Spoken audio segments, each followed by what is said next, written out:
All right, time to out. All right, we're starting with Yang Yang. Now, Yang Yang is indeed a 4-star arrow sword user that you will be getting for free if you play on day one. Well, if you play at all, you will get her. She's kind of part of the main crew that you're playing with in Withering Waves, so she's like very prevalent in the story and all that. I'm gonna be honest. Before a recent update, I didn't think she was that great, but they did, to my knowledge, buff her energy regen, which helped a bunch. So basically, Yang Yang is going to be your like typical archetype arrow, aka animo unit, where you're kind of focusing on crowd control. That's like her main thing that she brings that's a little bit unique, right? Like not every arrow unit that exists, like for instance, Alto or Jian, comes with crowd control. And I'm gonna be honest, I don't think crowd control in the sense of stunning, grouping, all this kind of stuff are going to be only arrow. I hope not. I really hope they kind of throw it around. Like, you know, a fire unit has the ability to, or sorry, fusion, stun or do all those kind of stuff. Because I think that's viable in a game like this. But anyways, one of her main abilities being her skill does have a gather. And then her burst, which is kind of like, you could think of it as the Animo Traveler burst, also has a gather. So you have 2 points of CC. Now, the actual CC is not super strong, in the sense that it's not going to be like Venti, where people are getting fucking thrown from across the screen and grouped. But it will help in general, especially if you're in a situation where there's like a ton of enemies and you really need to bring them all together. When it comes to her kit, like I said, you can run her on field if you want to. She actually does inner sequences. By the way, if I'm mentioning sequences, for all the Genshin and Honkai Star Wars girlies, that is me talking about constellations or eidolons. So that's extra copies of a character. Same sort of system exists in this game where every copy that you get of a character is going to unlock more and more abilities. I am going to be 100. In my opinion, from looking at it, sequences in this game feel a lot stronger in the sense that like they actually unlock some pretty like important things. For instance, if I'm not mistaken, main rover, the spectral one, hopefully let me actually pull it up so I know I'm not misinfoing. Again, this is all based on some preload from a version of the game. I'm not going to talk about it. And CBT2. Let me pull up rover. Hold on. Yes, okay, just making sure I'm not misinforming. Rover S4, aka C4, Eidolon 4. Want to get rid of that follower goal on your camera? Sure. Oh, my camera's like really small. I think it's really small because we were watching something last time. Hold on, I'll make myself a little bit larger for y'all. There you go.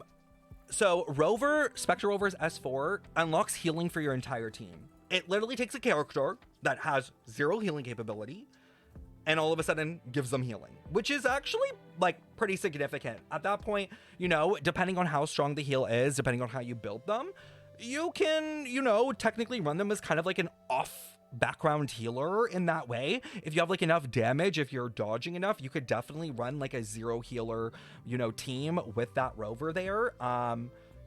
So that's one example. Another example, there are some characters, I think Yan Wu, for instance, unlocks a shield on one of his sequences. I think it's 6, could be less, maybe 4.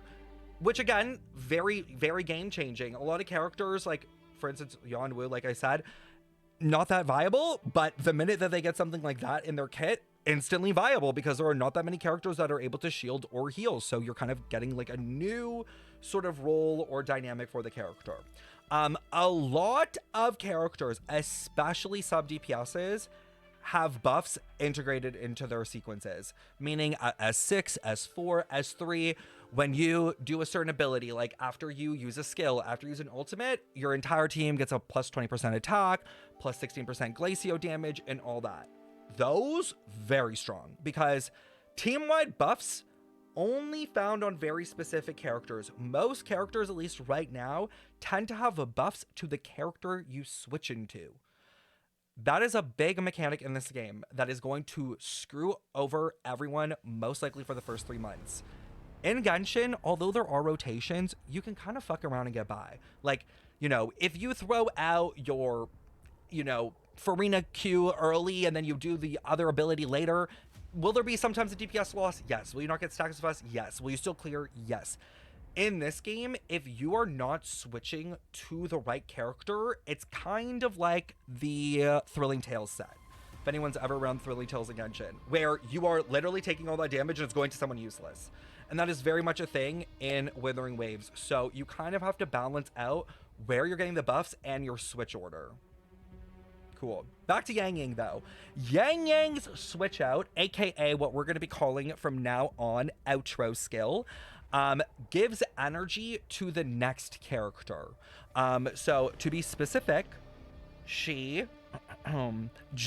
wait, nope, that's fucking Rover. To be specific, recovers 4 resonance energy per second in 5 seconds for the next character. Wait. Oh, no, it's per second. Okay. Yes. So that should be a total of 20 energy for the next character. So the best thing to do, obviously, is pair Yang Yang with people who have very important resonance liberations. So anyone who has a very strong ultimate. Maybe I should have explained some terminology, so I'll do it quickly. Resonance skill. Resonance liberation, ultimate. Like, I'm giving you equivalencies. Fort Circuit. How do I fucking explain what a Fort Circuit is? Oh my god. Think of Fort Circuit like character mechanics. Like inner character mechanics. Like, you know, Alhaitham's stacking mirrors, for instance, or things like that. They're like inner mechanics to a character where you can play around with them, and if you do certain things, like either a rotation in a certain way, use an ability, and then do something else, more stuff will happen. They're kind of like passives, but they're more active than passives, in my opinion. A little bit more active, because we have passives that are in your little ability tree that you'll see. Those do exist as well. Yeah. And then there's intro skill. So intro skill means when your Concerto energy is maxed and you switch into the next character, and the character will blink on the right side of your screen. You'll see like a little blink icon.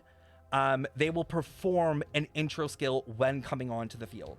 I think there's a similar thing in Honkai Impact 3rd called QTEs for the Honkai Impact 3rd girlies. But it's basically the same thing as that. In my opinion, from what I've seen, most of the intro skills, not a huge deal. I haven't seen really any character where the intro skill has been beyond second on the least important. Most of the intro skills just kind of give like extra damage when they're entering the field. That's generally been what has been the most common thing. Now, outro skills are what the character provides the next character upon maxing Concerto energy as well. So if you guys look at the bottom of the screen, let me make sure you guys can see this. You can. So if you look to the bottom of the screen to the right of me, do you guys see the Animo symbol? Or sorry, the arrow symbol? So that is the like turquoise thing that has like a circle, and then you see like the arrow symbol.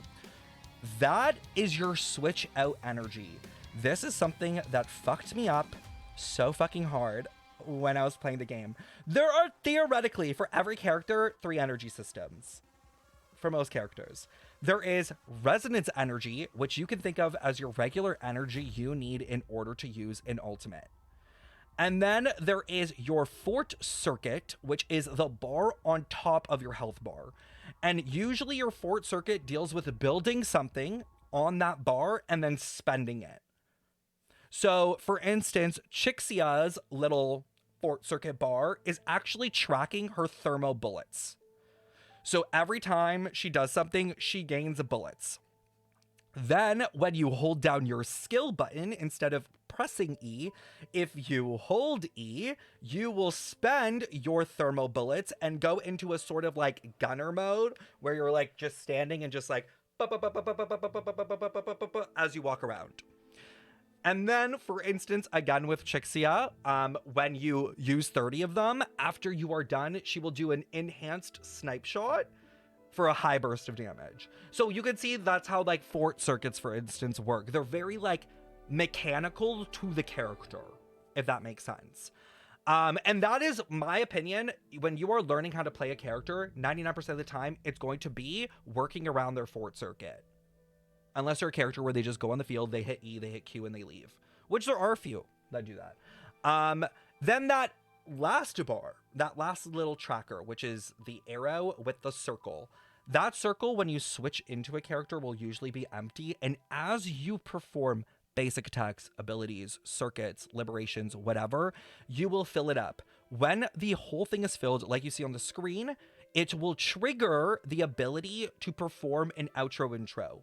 So as long as that's full, you will be able to switch out and get the buff. So when you fill that up, that means in this case with Yang Yang, when that's filled, that means the next character you switch to is going to get that 20 energy. We understand? Where you see your ultimate energy is on the R key. You can't see it right now. I will move chat. As you guys can see right there where chat was, do you see the little like sliver of like green? That will slowly fill as well. And then obviously when it's full, it'll be like glowing, and that means you can use it. Yeah. Cool. Anyways, in my opinion, Yang Yang best used in teams that need grouping or content that needs grouping, paired with really high ultimate usage characters. Chixia, holy shit, her Resonance Liberation scaling, insane. Insane, like 1,000+%. Yinlin, very similar character, has very high liberation damage scaling. Oh, thank you, Sunset. Thank you so much for the freaking 2 years. Thank you. Characters that really are ultimate reliant are really going to like running with Yang Yang. Is it going to be the best option? No. Most likely on characters like Chixia and Yinlin, there will be other characters that provide more, but you might not have all the characters. So again, this is the very beginning of the game. You might not have every meta option there is to begin with. So I'm just giving you guys the lowdown, the idea of where you could place her if you do like her playstyle. Plus, again, sometimes, like when you've played Abyss, for instance, in Genshin, although Sucrose might not give you the most damage, collecting 30 enemies around the battlefield can be fucking annoying on certain teams when you just want to AoE clear them down. And that is where someone like Yang Yang is really going to come into play. We don't know how the game is going to progress in terms of endgame, in terms of content, in terms of, how fights and battles are going to be. So right now, in terms of grouping, she's going to be your girl. Anyways, we'll watch some more footage. So as you guys can see, by the way, Yang Yang's Fort Circuit is actually a mid-air attack. So when she's full, if she performs a mid-air attack, it will do a special version of it, and she'll consume all the fort energy to do increased damage. So she's going to very much be a type of character where most likely you're going to get on the field, you're going to E, you're going to Q, you're going to like try and build up that Fort Circuit, spend as fast as possible, get Concerto to max, and switch off. I can't see Yang Yang, unless you're being like, off meta, being a character you're going to want to keep on the field. You're going to want to get that energy to the next character as fast as possible. Another thing to note, Yang Yang at sequence 6 currently is giving attack percent to the whole team. Very, very strong. But obviously, all the way by S6. So keep that in mind. But basically, after she mid-air attacks, she'll give attack to her whole team, which is a good buff that she definitely needs. Bennett, I don't think it's gonna be that much. It's more like Noblesse Oblige. She's definitely gonna be someone though that you could put Moonlight on, which is the echo set that provides damage to your next character. All right, Chixia, this is who I ended up maining in CBT2. Had a lot of fun with. I only found out about her Fort Circuit gameplay, literally, chat, maybe like a day and a half in. I was like, hold on. What is this thing? What is this thing called Boom Boom? Anyways, I'll let you guys see the character first, but Chixia is a Fusion Gunner 4-star character. She is main DPS, but she kind of like, okay, Chixia is definitely one of those characters where we're kind of just like waiting for more units to synergize better with her, because although she plays on field, her actual on field time when I was playing her is not that long most of the time. You definitely 100% want to run her with a shielder.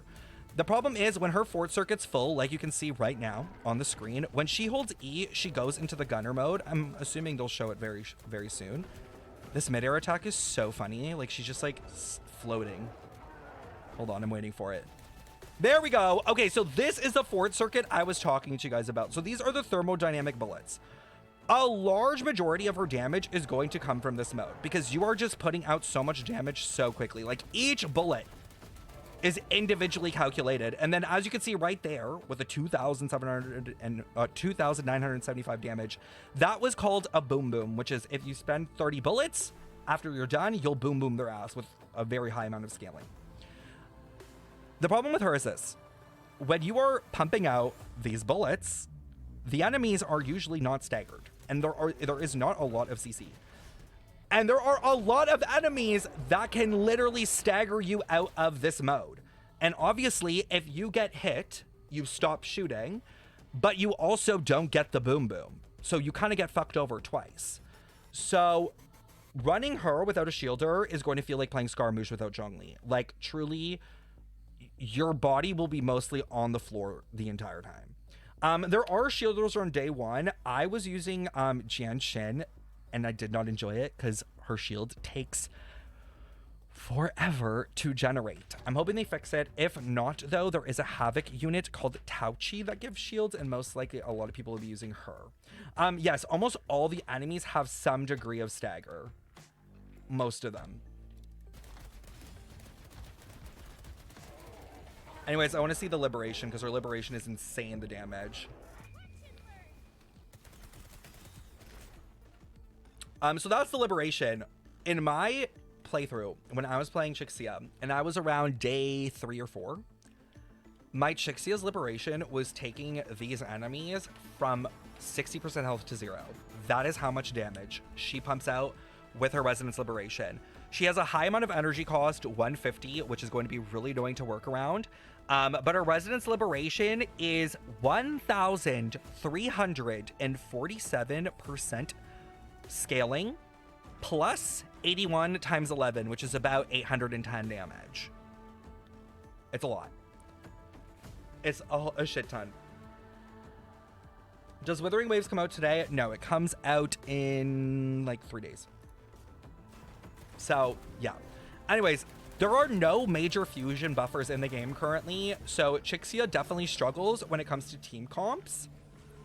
I am praying that Changli, or Shangli, I'm not sure how you say it, is a sub-DPS fusion. Praying for Chixia's sake. But she's kind of waiting for a team, it feels like. All right, Baiji, again, another free player. By the way, you all will get Chixia as well. FYI, for people who are wondering, she's free. Baiji is going to be your day 1 healer. I'm telling you right now, do the story. It is actually a surprising amount of time into the story before you get Baiji. I was playing a solid, I think, 2 to 3 hours before I got a healer, and it was literally like F my life. Her heal is on both her E and her Q, or her R, I should say, sorry. So that means both on her skill and her Resonance Liberation. She does have a buff to the team, which is minor. It's not as much as Verena, but she does have a buff to the team. And at S6, she has a Glacio buff as well. So that mono Glacio team is definitely going to be an option there. She is a lot of fun. She's fully HP scaling. I think she's honestly, I'm pretty sure, the only HP scaler in the game currently. But she's going to be your typical healer. Very free to play friendly. There's no like 5-star really option for her. All of it's 4 stars. You can run her with the healing set. You can run her with the switch out set.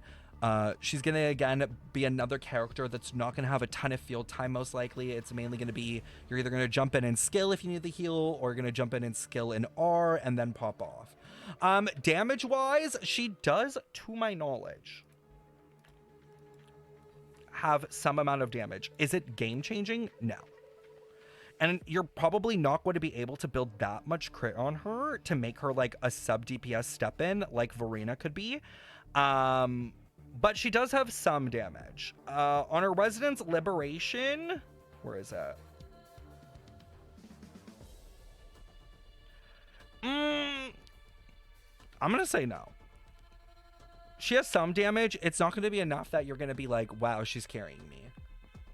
Is there a possibility where you can run her as an on-fielder and like run her as some like weird charge attack, hold down, like click and go? Like, sure, but like most people will probably be building her as a healer.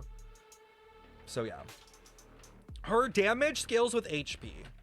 Both damage and healing. Both do.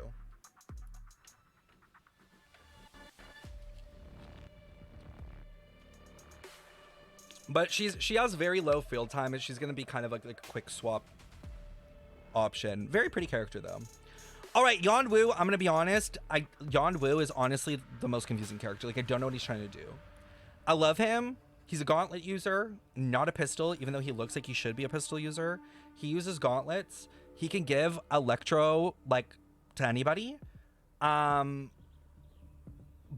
like, it's like his kit is split in two directions. He is suffering in the same way. He is suffering in the same way that Alto is. Part of his like video, or not his video, part of his kit is like wanting to be on field, and then part of his kit is wanting to be off field. And it's like, pick a direction, bitch. Pick a motherfucking direction. Like, what do you want? What do you want? Because I don't know what you want. He's also a defense scaler, which is just, he's kind of like, that was kind of random. Like, I'm like, but why? Now, he is a character that does get a shield. I'm going to find out for you right now when that shield comes into play. Hold on. Pretty sure it's S6. Oh, it's not S6. S4. S4. After casting Resonance Liberation, on-field characters gain a shield equal to 200% of his defense for 10 seconds. I honestly think that might be his saving grace. Like, if you don't pull Tao Chi, if you don't pull Jianshin, and you really need a shielder, like he'll do, and then he can be providing off-field damage with his resonance skill. I mean, he's very flashy, though. Very flashy. But, like, why would I pick him when Yinlin exists? You know what I mean? And I think that's going to be the biggest problem. Is, like, with Yinlin coming out day one, it's like, I already have an Electro sub DPS. So, why would I need him then? When Yinlin's going to do what he does, but better. I heard that it is coming to PlayStation, but not on day one. Like, it's going to be a Withering Wave, or not, a Honkai Star Rail situation. Yeah. So that Resonance Liberation that you guys saw with the Giant Punch allows any unit to be, like, imbued with Electro. The only thing I'm, like, concerned about is, like, it's kind of like Bennett C6. Like, that's great, but what, you're going to build your, like, random other character with, like, lightning damage, like electro damage? Do you know what I mean? And most characters, last time I checked, most characters dish out damage of their element. Like, is there a single character that deals physical? I don't even think there is. Like, everyone's normal attacks deal damage of their elemental type. I'm pretty freaking sure. So it's kind of like, if everyone's a catalyst in that regard, right? Let me confirm that for sure, but I'm pretty sure. Like, I'm gonna grab a character from, like, arrow of each type, like each weapon, and see. Yeah, Alto does arrow damage on basics. Jianshin does arrow damage on basics. Jian does arrow damage on basics. And Yang Yang does arrow damage on basics. So I'm kind of like, I don't get it. Like, Yinlin can already do electro damage on her own. Like, all the electro characters that are currently in the game, most likely, all do electro damage on their own. So who am I giving this to? Yeah. Honestly, maybe Yanwu will get a change. Maybe. Maybe Yanwu. The only thing that it does provide is stagger protection, but, like, is that really worth it? You know, maybe on a mono electro team day one, but, like, yeah. If he got a change on that Resonance Liberation, I wouldn't be surprised, because I just don't get it. Is it joint or infusion? It's infusion. And, like, I'm pretty sure it's the only character that infuses. Awaken the power of thunder and provide Fort Circuit Lightning infused status for all characters on the nearby team for 10 seconds, granting them increased anti-interruption and attacking the target with all your strength and dealing electro damage. Yeah, I don't get it. Unless I don't know how it works. I don't get it. But it's not coordinated, last time I checked at least. Because usually when it's coordinated, like Verena has a coordinated attack and Mortify has a coordinated attack, and they like specifically state it. So I don't get it. I think he needs a change. And that's why I put him at the bottom of my lists. Enemies, oh my god, enemies do have weaknesses in terms of like they have their own stats on the back end of what they're resistant to. There are enemies that are fully immune to damage. Like, for instance, prisms of certain types, like Fission Prism, Concerto Prism, they are immune to their own damage. So do keep that in mind. I was exploring the world with like a mono fusion team, and I ran into fusion prisms, and I was like, oh, I actually can't kill them. And you don't have like any way of, you know, well, actually, maybe that's why. Like, you don't have any way of changing your element or going like physical. But I mean, with Yan Wu, I guess you could, but it's like, why would you do that? Like, just don't take a mono team then, you know? Then don't take a mono team. Like, you don't, like, why? You're going to switch out your damage for 10 seconds for that? Yeah, no, I still don't get it. To my knowledge, I do not think there's physical damage. I do not think so. I could be wrong. You have not missed a live stream. Live stream is in 30 minutes. All right, Dodgin. Okay, everyone thinks that this character is getting nerfed to the fucking ground on day one. Dodgin was the most broken 4-star character. They are a Havoc user. They are Sword. They consume their own HP in order to deal damage with their Resonance skill. And they're all about basically playing on the field, using their basic attacks, and then like weaving in Resonance skills. So usually I think it's like basic Resonance skill, or it's basic, Resonance skill, Resonance skill. They do an S4 have an ability. Let me confirm for y'all, so y'all will know. Where is it? At S5. Yes, S5. Donjin's Havoc damage is increased by 15% and increased by another 15% when her HP is lower than 60%. So at S5, you are going to get into that gameplay of, okay, like, I'm playing Hu Tao. Like, I want to be low HP. That is going to come in at S5. Listen, she was so good. Donjin was so strong on day one that it was not worth taking Donjin with a team.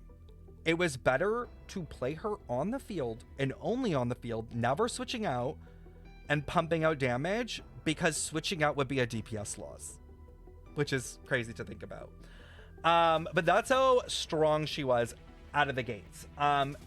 You know, if you're into gameplay where you want to run an all dodge account, meaning I'm not running healers, I'm not running shielders, I'm going pure damage. If I get hit and die, I get hit and die. But like, if you want that Elden Ring feel,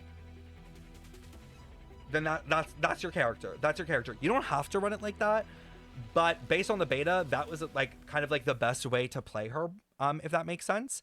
Obviously there are safer teams out there with like Havoc stacking and all that, especially. But her gameplay is very much playing on the field. She's a very typical main DPS. She's all about building her fort circuit bar, heavy attacking to heal herself, and then getting back into the groove. Resonance Liberation is mainly just there to add damage, and all that kind of stuff. Very, very simple character in my opinion. Most of her skill is going to be coming from those dodges, like understanding fights.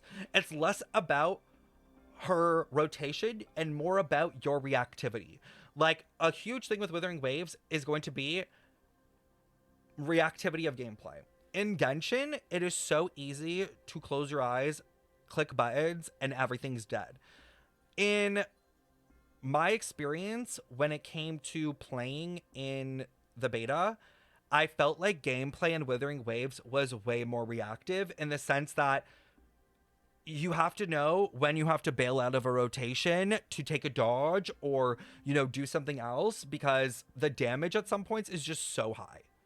And, you know, I didn't get to endgame, so like shields obviously would be a huge factor in mitigating that possibly, or really big healing. But at least at the mid game where I was playing at, girl, it didn't matter how much healing I was getting killed. Like, there was just so much damage going out that you needed to know like how to play the game against certain enemies, because if you're not avoiding damage, you're dying, kind of thing. How important are weapons in the game? So far I've heard that 5-star weapons can get pretty crazy, just because if you look at all the 4-star weapons, there are very good ones. Most of them are on the battle pass. I'm gonna be real. Like, almost all characters' best 4-star option, beyond a few, are the battle pass option, because they come with crit. From the get-go, when you look at the general weapon selection of, like, day one, there's not a lot.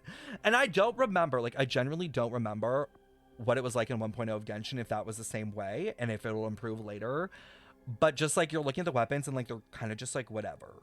And, like, the stats are kind of, oh, like, sometimes you want to get, like, attack here, but then you're getting, like, energy, and vice versa. So, like, sometimes some characters are very, like, not a lot of options. I have seen that a lot of people speculate, just based on the way it's set up, that weapons will most likely, I don't want to say required, I don't think it's going to be required, but, like, will be heavily sought after, which is why everyone believes that that's why in Withering Waves there's no weapon 50-50. So it's like a catch-22 in that sense, you know? Weapons are definitely going to be important, but at least you know that you have a guarantee on the weapon. As long as you hit pity, you'll get it. It's not like Genshin where you have to go 3 times. So you win some, you lose some. Hopefully, with the release of a lot of, like, new 5-star units with limited weapons, there will be, like, very general weapons, if that makes sense. Like, hopefully they're not like the Fontaine set right now. Like, I don't know if you guys have seen the Fontaine weapons. They're so fucking specific. Almost every single Fontaine weapon that's released that's been a 5-star weapon, it's like it works on 2 people. Like, it's not like Homa or Aqua Simulacra. It's like First Great Magic, where it's like literally 2 characters can maybe use it properly. I'm hoping it's not in that direction, and I hope the weapons are more general, because then it won't feel bad if you're pulling a 5-star weapon, because you're like, even if a character gets power crept in the future, maybe this weapon will still be viable because it's just such a general weapon. Do you know what I mean? I'm just looking forward to the game, that I could be there for day one. Even better, I don't work that day. Did anyone, like, take time off school or work? Who's playing day 1, minute 1? Who's planning to play day 1, minute 1? Who's logging on when those servers drop? I'm genuinely curious.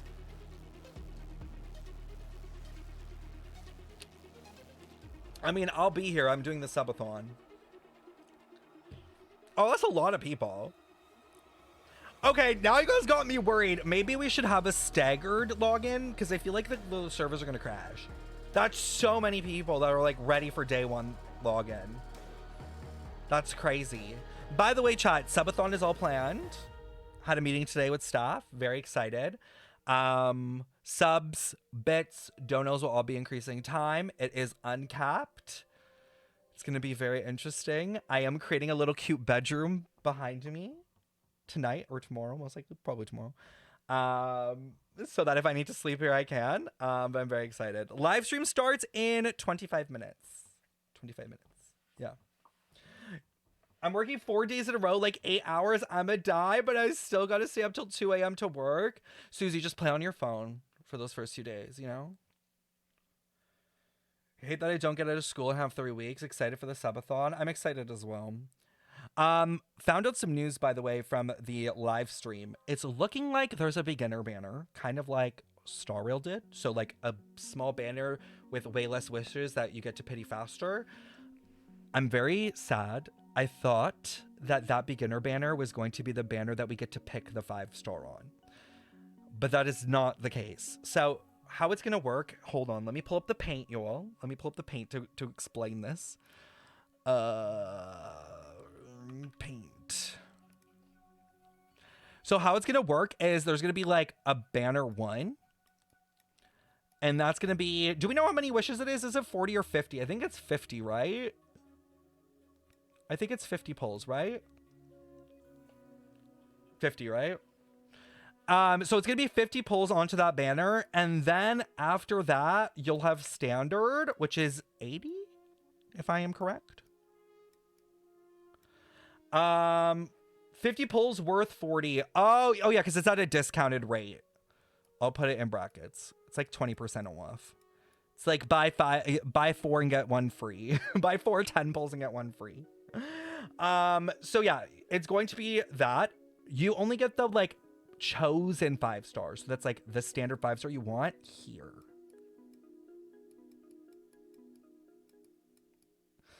Unfortunately, I was hoping it was here, but that is not the case. Which is kind of upsetting. I'm not gonna like complain because I'm happy to get an early 5-star. No, Honkai Star Rail is not that. Honkai Star Rail is 300, babes. 300. Very different. Very different. It is your first. It is your first. Is it? Wait. Okay. Wait. Is it 80 or is it your first 5-star on the standard? I'm assuming it's your first 5-star. So like you can theoretically pull it early. I'm assuming first. And they're not gonna just make it like hard 80.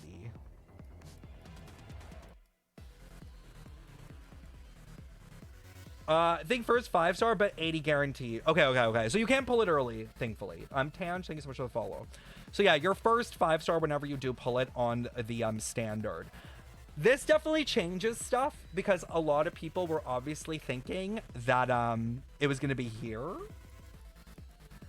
And theoretically, most likely, if it was here, you would be able to get that 5-star on day 1. I don't know if you're gonna be able to get 80 standard pulls on day 1 unless you're like crazy and clearing everything. But like I think maybe like within a week maybe you can get here if you are like literally like playing every day, obviously.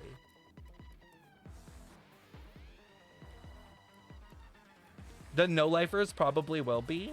I heard the banners are 3 weeks long. If that's true, delete comments if leaks are not allowed here. You can talk about leaks. I'm not on Kuro's payroll, not yet at least. In Honkai Star, we got near 50 pulls. There are a lot of free pulls, but they're based on your level. And like level what? I think the most you get is at level like 35 or 40 or something like that. We'll see it in the live stream, but like it's still like quite a bit. Quite a bit. Hey, I found you on Instagram and I really like your style of giving us info. Hope to see more and more wuwa content. You'll be seeing wuwa content from me. Do you get pulls for exploring? Yes. You will get pulls for exploring. You will get pulls for completing certain like tasks. There's kind of like an adventure guide like Genshin had. You'll get pulls from that too. There's a bunch of places. You'll get pulls for like leveling your echo stuff. All that gives you pulls. I did not. Did I get a standard 5-star on my playthrough? I did. It took me about a week to get my first standard 5-star, so I think it'll be about the same. But I wasn't playing a lot. That was me playing like 3 hours a day. 2 to 3 hours a day. So if you're no-lifing, you could probably get it on the first 24 to 48 hours. If you're no-lifing the game, you'll get here. Someone said the banners are 3 weeks long. I wouldn't be surprised if they're 3 weeks long to 21 days. That would be the Genshin formula. I wouldn't be surprised. But anyways, going back though to this poll, gonna be very, very interesting. Like what your first 5-star is, because you can't plan it now. Before we could plan it, so you could kind of like figure out, okay, I'm gonna get this character at my first 50 pulls, and then I'll build this kind of team. Now you kind of have to wait a little bit. I mean, it's not a huge time, but obviously you're gonna be building characters in between this period, so just keep that in mind. You know, have a plan for a 1 and a 2. That's what I would say.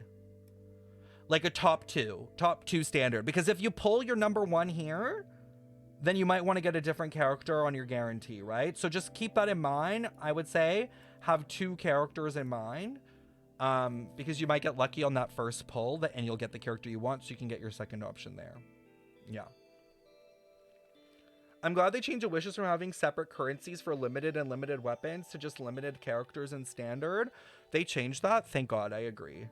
I was very confused why they had separate currencies, because I was like, are they going to be giving us separate currencies? That's going to get really annoying. Yeah.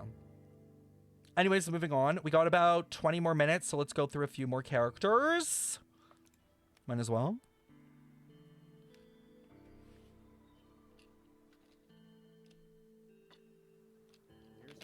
All right, here's our man Alto.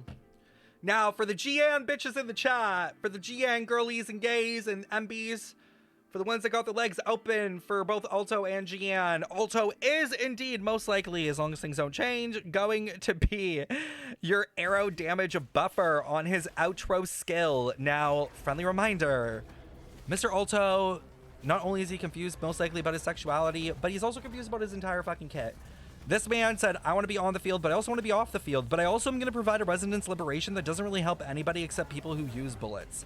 He's just doing too many things at once, okay? I hope he gets some changes, because genuinely, the man's doing too much. But I do think for those who do run him with the Gian, it is very much going to be a situation of get him on the field, dash around, pull out some damage with his fourth circuit until you got that concerto bar full, and then switch out as fast as possible. That is most likely going to be, you know, what you're going to do. He has fun gameplay. I definitely could see people running him as an on-fielder. If you're into that, do I think there's a lot of like supports that work extremely well with this style of gameplay? No. But in the future that might come. I think right now he's just a temporary person to be in that slot for Gian. And I will say right now, I think Mort, aka Mortify, is a better option than him.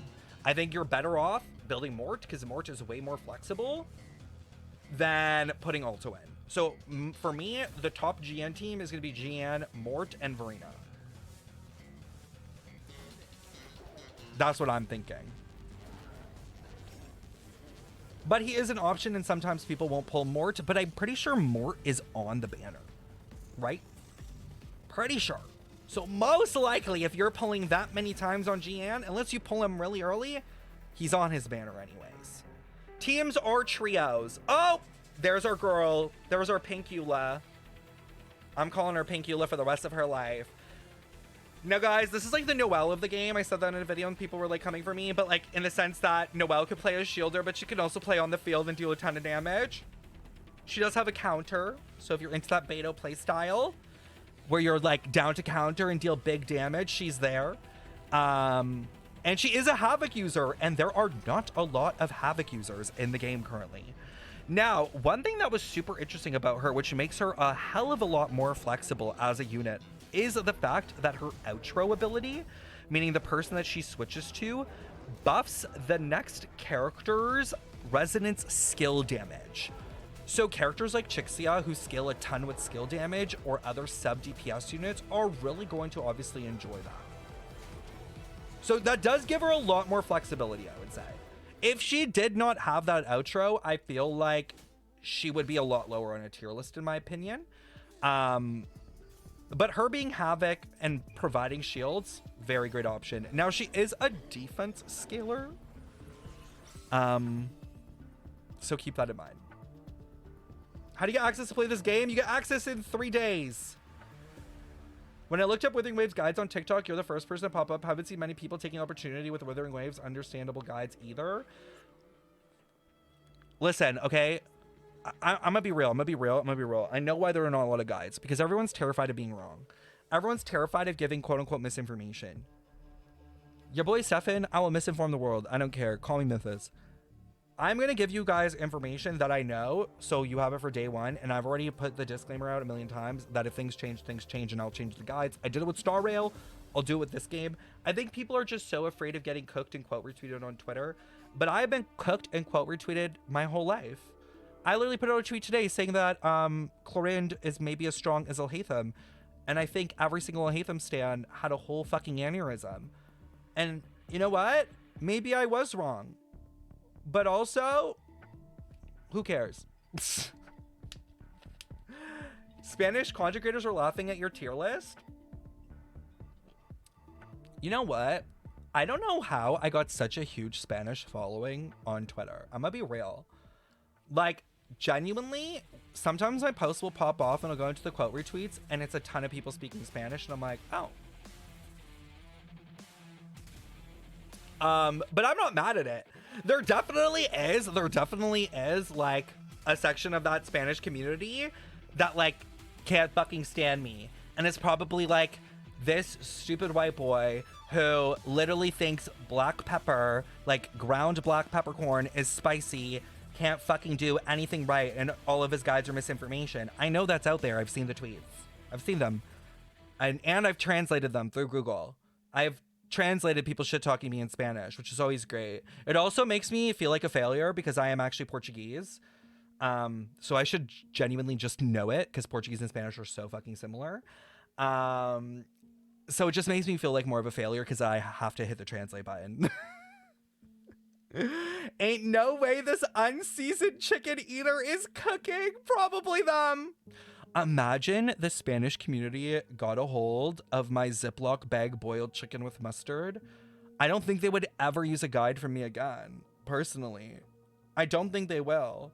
Also, to all of the people who enjoy Mexican food or are Mexican themselves, I'm just going to be honest with you right now. I do put mayo on my tacos. I just want to be an honest person to people, okay? I don't want to live my life in fear that this will come out and people will cancel me for it. But I do use mayo as a condiment in my tacos, okay?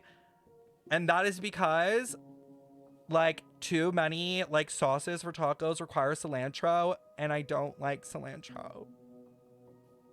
Taco mayo? It's not. Listen, don't knock it till you try it.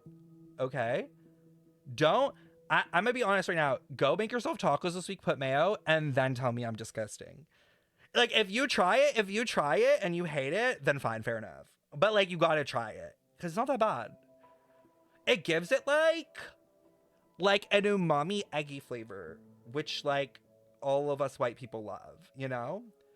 Saying sour cream is spicy. Sour cream is spicy when you put the chipotle seasoning with it, which people do. And I can't handle that. That's why I use mayo, because everyone just keeps putting sriracha in stuff. And I'm like, I can't, like, my palate. I've literally done a hot sauce challenge on stream about 2 years ago where I took a spoonful of hot sauce. I threw up and cried on stream. That is how bad my spice tolerance is. Yeah. It's that bad. 1 spoon of hot sauce had me, like, taken to the ground. Yeah. Who is the beret babe? Oh my god, Sanhua! I think she's so strong. There was a content creator that came out and was like, I played Sanhua in the beta and she was shit. And I was like, that doesn't make sense. Because, like, the numbers don't lie. Like, what did you do wrong? Because, like, the numbers look good. Like, I think she's good. What kind of hot sauce? It had ghost pepper in it. My friend said to do it for a challenge. Yeah, it was like a ghost pepper hot sauce that I took a spoonful of. I don't know. Lazy, thank you so much for the resub. And Answer, thank you for the resub. You should do the spicy noodle challenge. I would literally choke on a noodle and die. How much for you to eat wasabi? I won't. Maybe I'll put it as a subathon goal.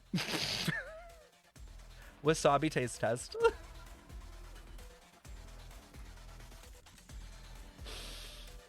Anyways, this is Sanhua. She is mainly, in my opinion, a sub DPS unit. She's all about getting on the field, putting down a bunch of her, I don't know what to call them, like ice sculptures, low-key. I'm gonna call them ice sculptures.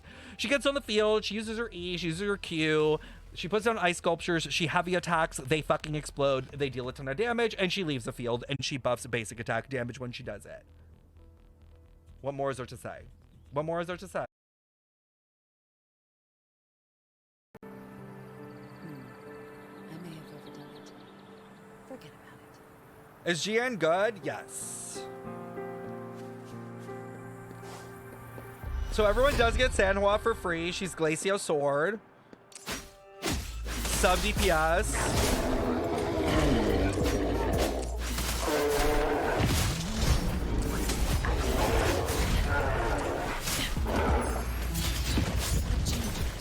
Oh.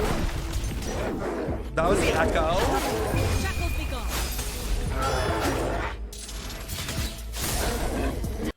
Okay. Am I looking at this correctly? Hold on.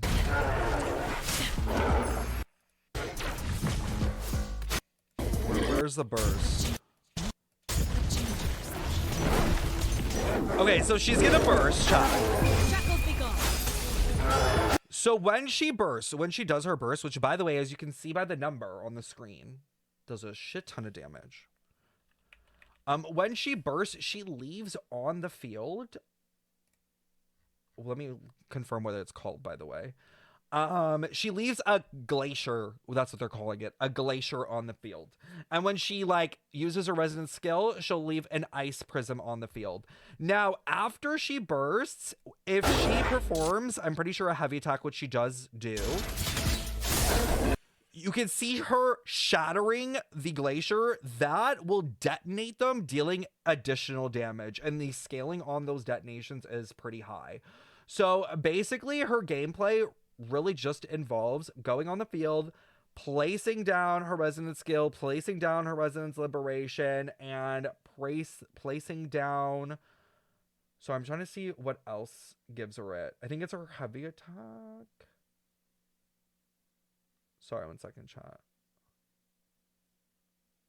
Oh, no, it's her intro. Yeah, if you have... Okay, so you have 3 things that you can create on her intro, meaning someone fills up their intro, the intro bar before when you switch in.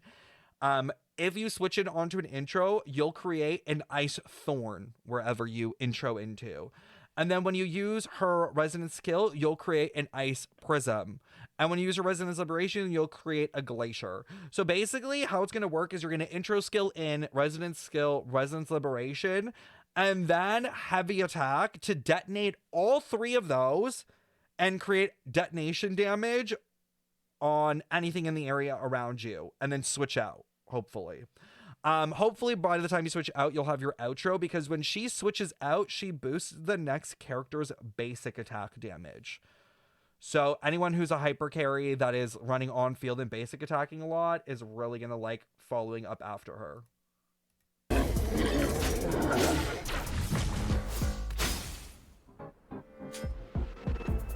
Happy 2 days to wuwa release, everyone. Making sure I follow this. Wuwa releases on the 23rd. Wuwa releases on the 23rd for everyone except NA. NA is on the 22nd.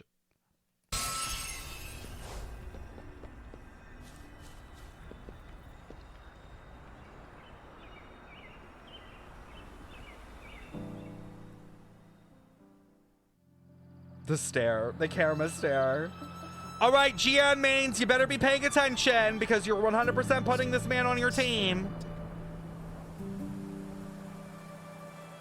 Oh, I can't remember, but I like Mort's pants. They're like cargo style.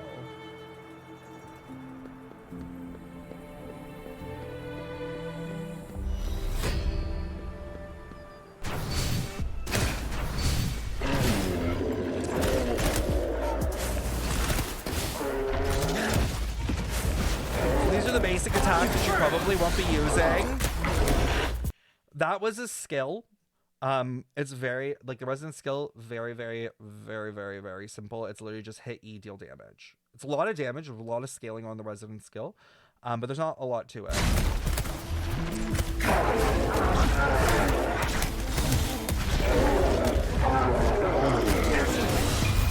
Okay, so right there, I know it looks the same as the skill, but that was his or his fort circle. So when his bar right here is full on the top, instead, when you press the resonance skill, it won't use resonance skill and will instead use the fort circuit. And it basically does the same thing as a resonance skill, but with increased scaling. So it does another burst of like damage.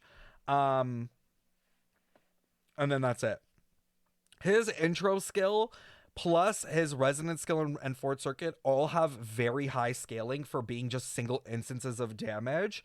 When I was playing him with Chixia, there were many times where him just switching in would one-shot like units because that has so much scaling. So just keep that in mind early on. You'll definitely see that a lot with Mort. Like, his stuff is very strong. Like, he's just so bursty.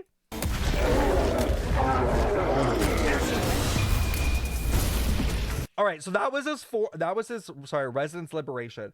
So his resonance liberation is where a lot of his off-field damage is going to come. So right when you cast this, now any character, as long as this is active, that basic attacks or heavy attacks will have coordinated damage. So think Sing Shou or Yelan, where every time they're attacking, there's going to be a random pistol damage of fusion attacking the character with them. And that's honestly the main basis of his kit. He wants to come on the field. He wants to do resonance skill, fort, circuit, and then burst, and then switch out with full concerto.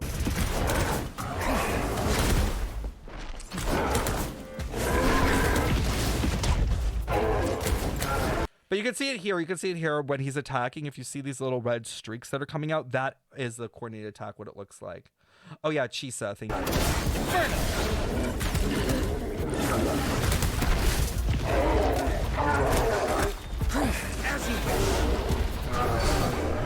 Now, the reason why Jian mains are going to love Mort is when he does an outro, the next character gets a boost to heavy attack damage. For those that did not look up the GN kit but just love him, basically all you got to know is his Resonance Liberation puts him into a new form, like a new state. And in that state, all of his damage is mainly converted to heavy attack damage. So that means if you want to like boost his damage, anything that's boosting heavy will boost his overall damage in that liberation state. So that's why Mort is like the #1 support for him, because 1, he's very quick on and off the field, which GN likes. 2, he boosts heavy attack damage, and I think at sequence 6 attack as well. And 3, his his Resonance Liberation, aka his ultimate, deals damage off the field with GN's like whole kit, because GN's basic attacking and heavy attacking the whole time. So like those 3 things together just make them a very, very, very strong duo team. And he's on the ban for GN. You as you wish.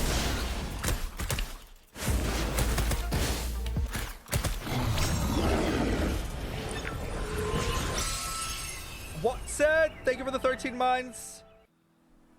Who's my favorite Wuthering character?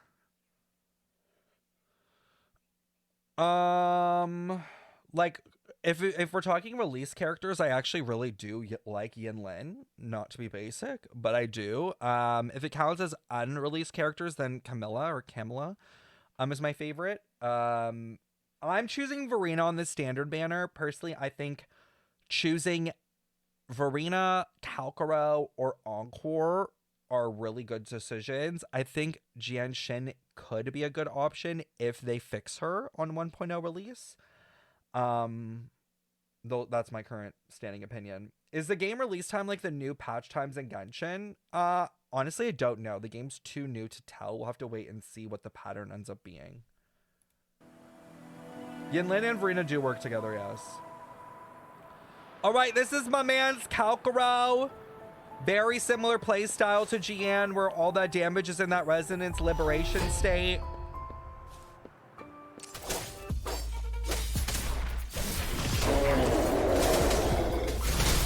That was the heavy attack that he jumped and did, or was that the Fort Circuit? Might have been the Fort Circuit.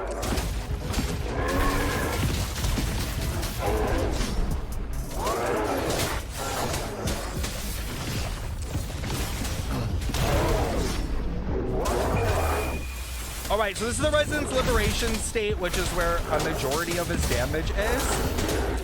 So unlike Jian, where Jian's Resonance Liberation state makes all of his attacks deal heavy damage, instead, Kalkaro's, to my knowledge, makes all of his damage, or a large majority of it, scale off of Resonance Liberation, which is why Resonance Liberation damage is so high on his substats. So it's very similar in playstyle, where you're doing the same rotation, like in and out. I'm pretty sure the Kalkaro rotation right now is like a combination of NA skills, like weaving them in. Like you're gonna be like doing like basic skill, or like basic skill, basic skill. It's a lot of that. It's a lot of like weaving in those attacks together, because he can use his skill, to my knowledge, 3 times. Very strong with Yinlin, obviously.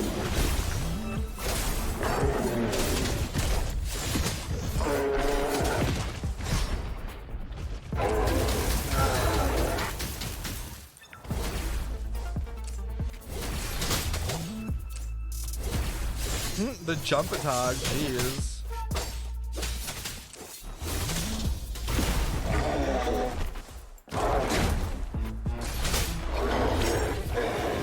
But yeah, if you are going Yinlin, obviously they're going to work well together, because Yinlin boosts electro damage and Resonance Liberation damage upon switching out, which is like the Kalkaro dream. So, what more could you want? Yinlin is a sub DPS. You can run her as a main DPS, but you can tell by her kit that she was made to be a sub DPS. Yinlin can work with Encore, yeah. Yinlin works with anyone that does damage. She just works best with characters that either do Resistance Liberation damage or Electro damage. Damn, that face! Damn! Oh my god! I never realized his shirt gets like all ripped up. I never realized that it went that low either. Like he is shredded under there. You know what though? This kind of makes sense with, you know, the like form switching, because Camilla has a form switch too. So this is like not new for them. Like they were already standard characters that have a whole different like physical form in a certain state. So that's kind of cool. Yeah, it looks like he is part monster, like part Tassent, because this is a Tassent marking on him. Something or cursed, I don't know. I'm sure it's in the story. He was part of an experiment? Oh, he's Dottore coded. Oh, there she is. Oh. Who's grabbing Jianshin?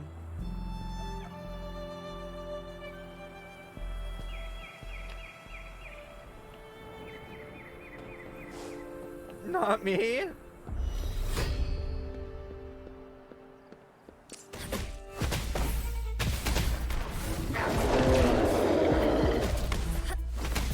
You know what's funny? When I played Withering Waves, I never did like air combat. Like I never jumped into the air.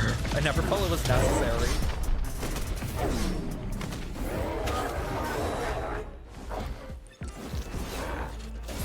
Yes, get it, car.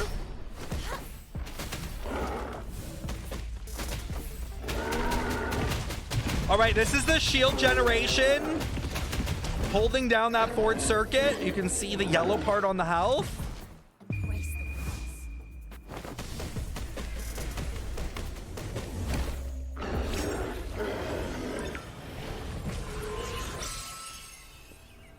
Yeah.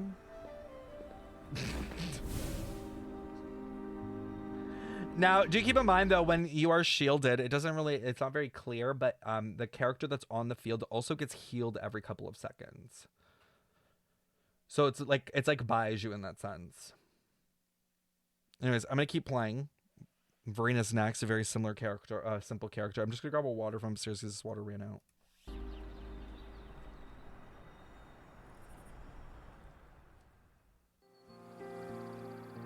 Wow, such a rare species.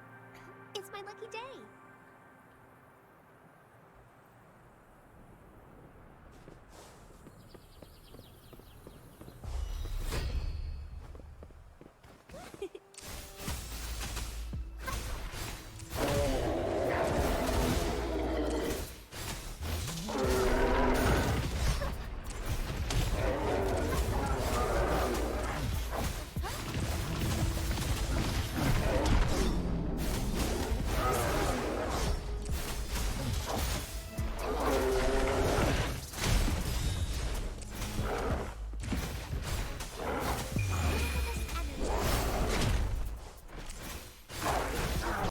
Need a copy of the Sentry on that ultimate. I'm just gonna say that.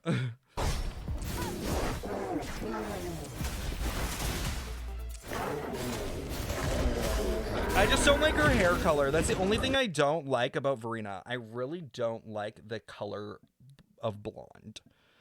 It's just too yellow.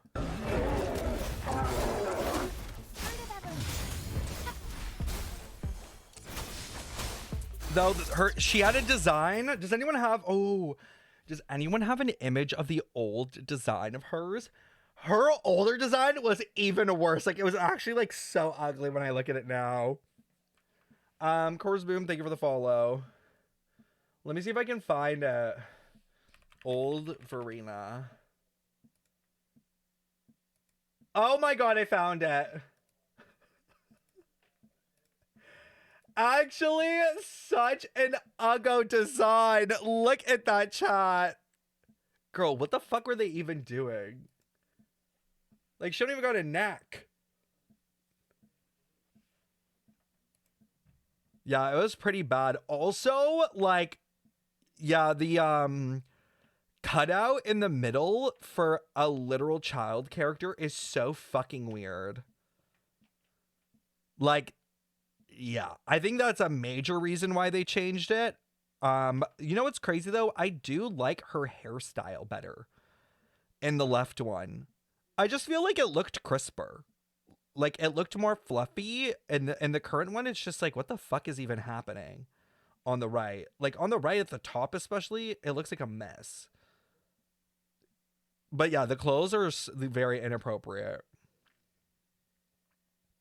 Her hair now looks ratty.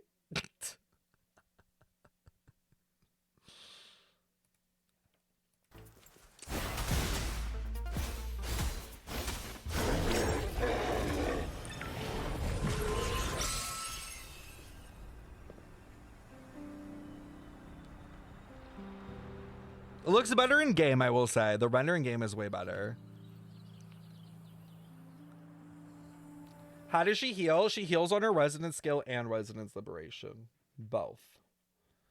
Mainly her resonance liberation, though.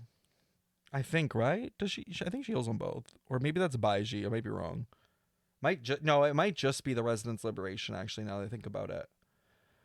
Resonance liberation and heavy attack heal. Be a good Willy now. I do be encore.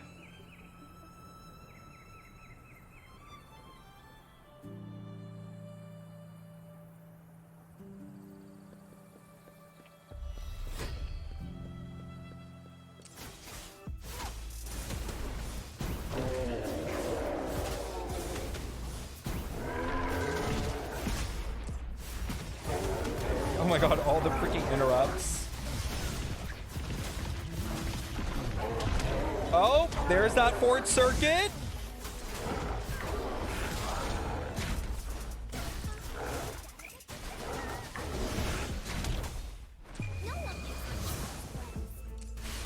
Resonance Liberation, again, very similar to Kalkuro and Jian, where it's basically an enhanced state with enhanced damage on all of her abilities. Gaming, the concept art version, aka Ling Yang. She's Havoc Fusion. Encore is Fusion.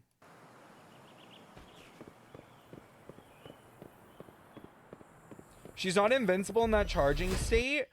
No, she's not invincible in that little state that she goes into when she uses her Fort Circuit, but she has damage reduction of like 70%, I think. And I think she has like interruption resistance. So might as well be, but not fully.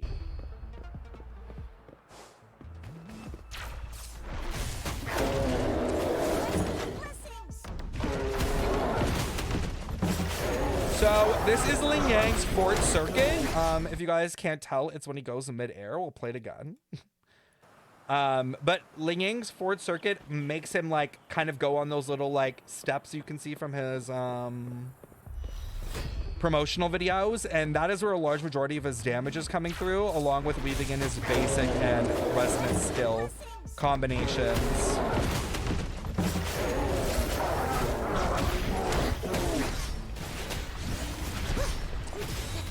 Now, what's interesting is when he's in that Fort Circuit state, if you are doing his combos correctly, every time, I'm pretty sure when it's you land a resonance skill hit, you extend your Fort Circuit time on field. So your goal is to tighten up your rotation in order to keep yourself in that Fort Circuit as long as possible.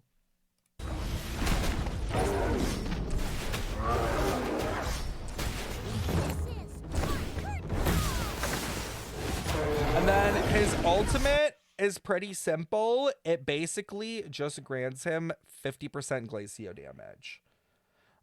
So how it's going to work is you're going to want to switch him onto the field, already have the energy for an ultimate, open with the Resonance Liberation, aka Ultimate, and then go into your Fort Circuit with basic and Resonance skills until you fall out of Fort Circuit, and then that's when you switch off.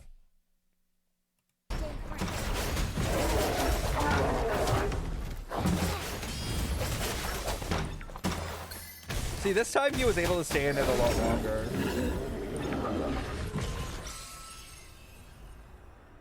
His animations are definitely fun. Oh, the man of the hour. How many of y'all are pulling him tomorrow? Like half the chat. Is anyone spending money? Has anyone like already decided day one they're buying Welkin? Like day one they're buying Battle Pass?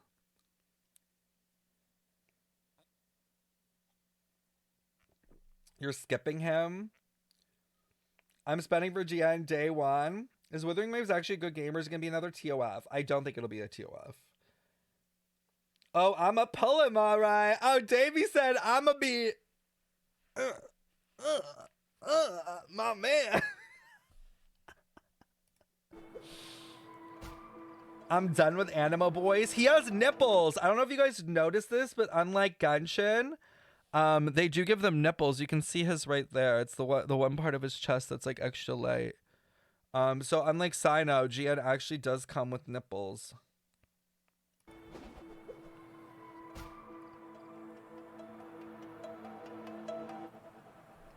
Love the green aesthetic. I do like the color. I agree. I like this color of green they went with. Now I'm pulling them. Oh.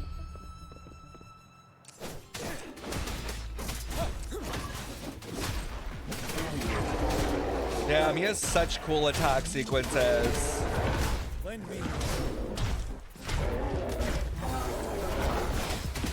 Ooh. So with GN, to my knowledge, chat, if I remember this kit correctly, when you use a Fort Circuit, you spend it through using his Resonance skill, and it enhances it. I think it gives him a stack, but I can't remember off the top of my head.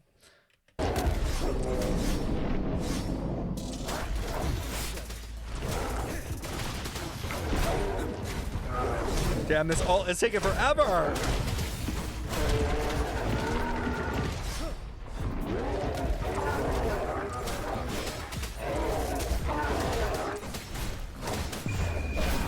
All right, Resonance Liberation state. Now everything is dealing heavy damage. So much damage is going out from that freaking ability. So the reason why he's obviously going to be so strong is because he's not only dealing a ton of damage, but the damage is AoE to a degree around him as that dragon like flies past. So when you're running him on future teams, maybe even with like crowd control, who can really like gather the enemies for him, he's just going to be able to like cleave down waves of enemies so quickly.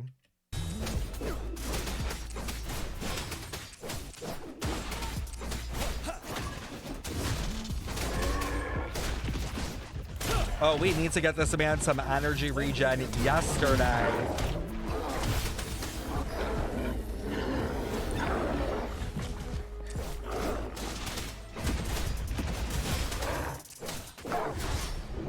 Ooh, that dodge was clean! Damn!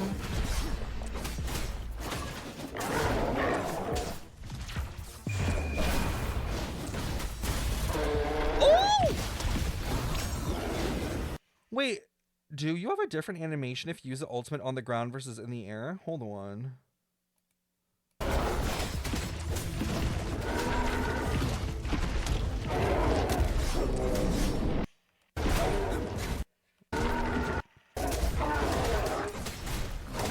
It was full energy bar.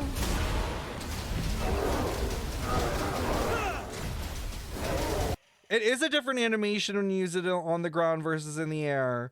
He like plunges down when he's in the air. Oh, that's so cool. I actually did not know that.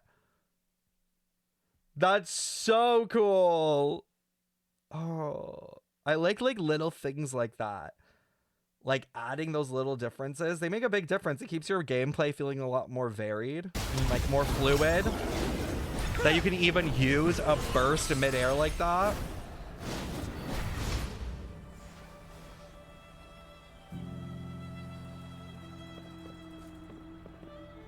I am going free to play. I'm not even pulling this man. Look at the nipple chat. Do you see it? Y'all see it, right? One's in chat if you see the nipple. Neon, thank you for the follow. Oh, Yinlin! Here she is, y'all. Here she is. Mother.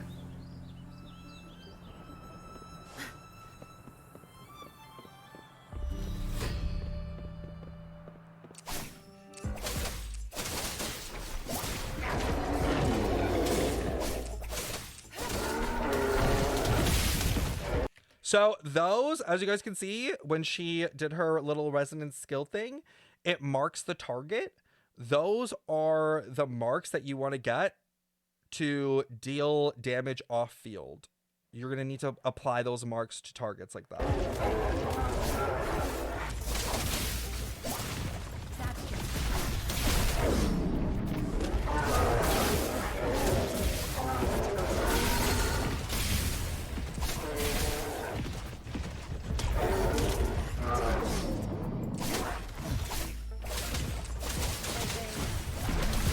Seeing if they're gonna show the punishment marks.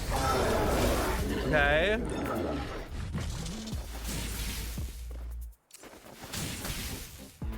Damn. Y'all know a sub DPS is strong when they die before they're like basically able to even do their burst. Take that in. She didn't even do her burst and already one of them died while she was just trying to set up.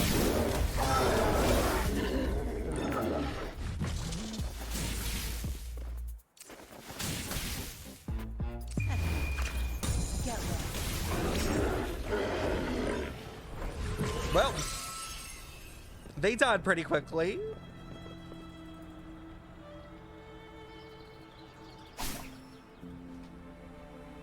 The only thing is though, I don't know if this is because it was like an earlier version, but Yinlin has the ability to like zap string enemies. Like usually her gameplay is like, you want a basic attack against enemies to apply zap strings and then E, to my knowledge. But I didn't see the zap strings here, so I don't know if they hadn't like programmed them yet in this version, because I know this is a little bit earlier than CBT2. But that is a thing.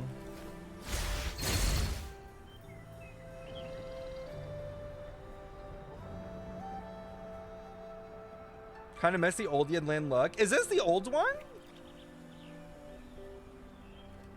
I know that she's 10 levels higher than the GN showcase, but it seems she's got a higher damage ceiling than him at least with flying solo. She's strong. She's strong. Oh, this is the new one? I was going to say, I'm like, I feel like this one we've seen. Oh yeah, Rover. How did I forget Mr. Rover? This is a testament to my connection. I'm getting the guy. I'm sorry. The crop top is just better. I'm getting the boy. And also the VA preview, like I was like, damn. There's Yinlin Calcro gameplay and SipSipStefen something. Ooh, thank you.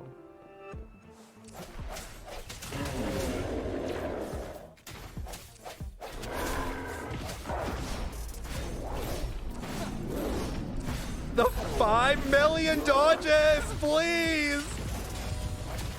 Okay, so as you guys can see there, that little spinny thing that came out, that is the fort circuit. So when you resonance skill, if your fort circuit is out, you kind of do this like interesting additional hit with your resonance skill that adds damage, and that creates this like spinning blade.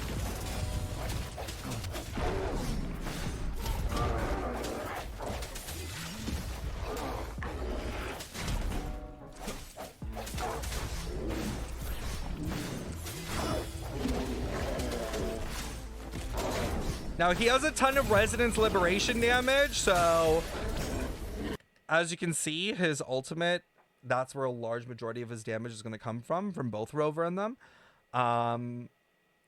Running him with Yin Lin, definitely not a bad option because you'll kind of just get even more on that ending hit. Honestly, he gets a heal at S4. I think the heal, very strong. Like, I think S4 will make you be able to run Rover into a team as, like, the only healer if you can dodge well. And then, obviously, at S6, he'll reduce... I think he reduces Concerto resistance, which means later on, like, down the line, when there's more Concerto characters, he might become just, like, a more, like, sub-DPS debuffer and buffer at the same time kind of thing. No, male Rover and female Rover, same abilities. Speaking of which. Stopping to relax once in a while serves for a stronger resonance with the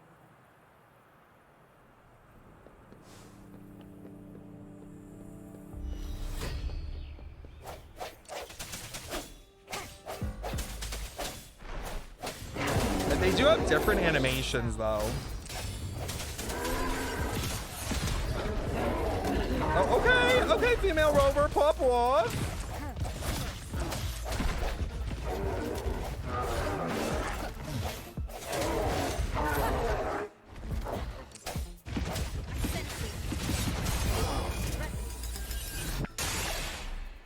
Damn! 7K? That's insane.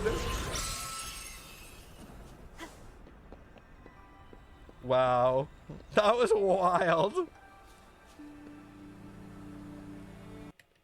The time freeze will also be good. It's good, but I think it'll be too short to really do a lot. Just because so many characters have so much setup that by the time you actually get into their like main abilities where you would want the time freeze, the freeze would be over. If it was longer, I'd agree.